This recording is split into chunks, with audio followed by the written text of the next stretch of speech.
I am grateful to God because I was awarded multiple scholarship award to the tune of 160,000 Canadian dollars, studying for my PhD in Canada and Masters in the US.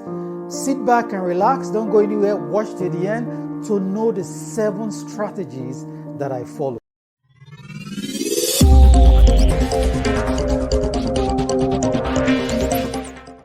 Welcome back to another video. My name is Dr. Justice Ogoro. I'm a licensed Canada immigration consultant and I make videos to help you achieve your dreams of immigrating to Canada and also to get scholarship for research masters and PhD. If you're new here, kindly subscribe. You're very much welcome and hit the bell icon so that you get notified each time I upload a new video.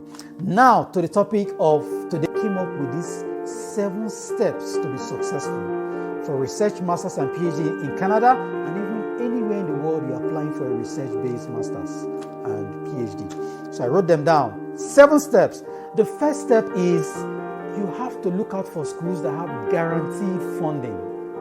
Because you don't want to apply to a school and then when you're offered admission, you would see that it's not fully funded. So it has to be guaranteed funding upon admission. In fact, some schools even state it like that on their website. Guaranteed funding of so and so amounts. Okay? So that is what you want to do. That's the very first step because that is what you actually want. You want funding. Because I told myself, I want somewhere I can study for free. And that's what happened. And the same thing will happen to you if you follow these strategies that I'm laying out to you. Admission requirement is the second strategy. You have to study the admission requirements of the school and make sure you meet or exceed the admission requirement because it is very competitive and a lot of schools are highly subscribed to. A lot of applicants to those schools and so they weed you out based on your admission requirements. So that is the second strategy. You don't just make a blind application, you have to actually look at your chances of success. The third strategy is you have to carve out a specific research area. Because you're going for a research-based master's and PhD, this is non-negotiable. You have to do it. Don't just say my research area is law. Law is very wide. Don't just say my research area is health sciences. Very wide. Okay? You have to delineate it to a particular area of study. For example, in my case, I said I was going to do intellectual property law. Not just intellectual property law.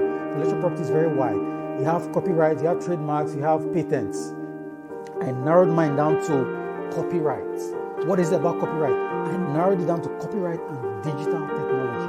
So you see, that's how you drill down to achieve that specific area. So now, the fourth strategy is from the research area, carve out a research question. In my case, my research question had to do with copyright, legislative reform, and digital technology. Okay, so you see, it was a very palatable and sweet area to cultivate research. It provided a fertile ground to cultivate research, and I'm sure it's one of the reasons, my supervisor was attracted to my study area. The fifth strategy is get supervisor commitment. Some schools, when you apply, they will tell you you need to approach a prospective supervisor who agrees to supervise your work before you apply. While in some schools, they will tell you don't approach anybody, just apply. And I'll discuss more about this in the subsequent videos that will come after this. Okay?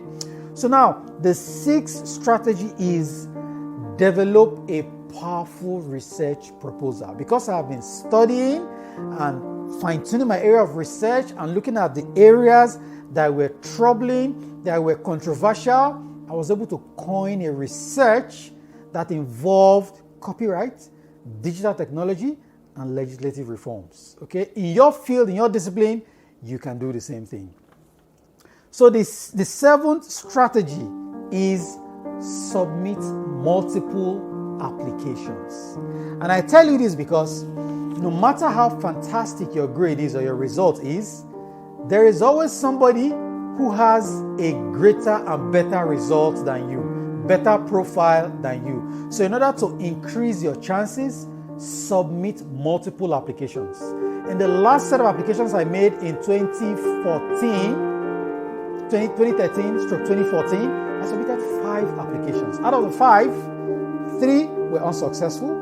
The 4th one was I wasn't admitted, I wasn't denied. I was told, okay, the person that's supposed to supervise you is not available this year. We'll put your application on hold. Next year, you just pay the fee and then it will be assessed again.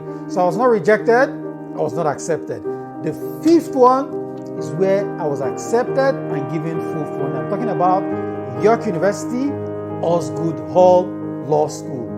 So these are the strategies that I follow. Now, you know what I'm going to do?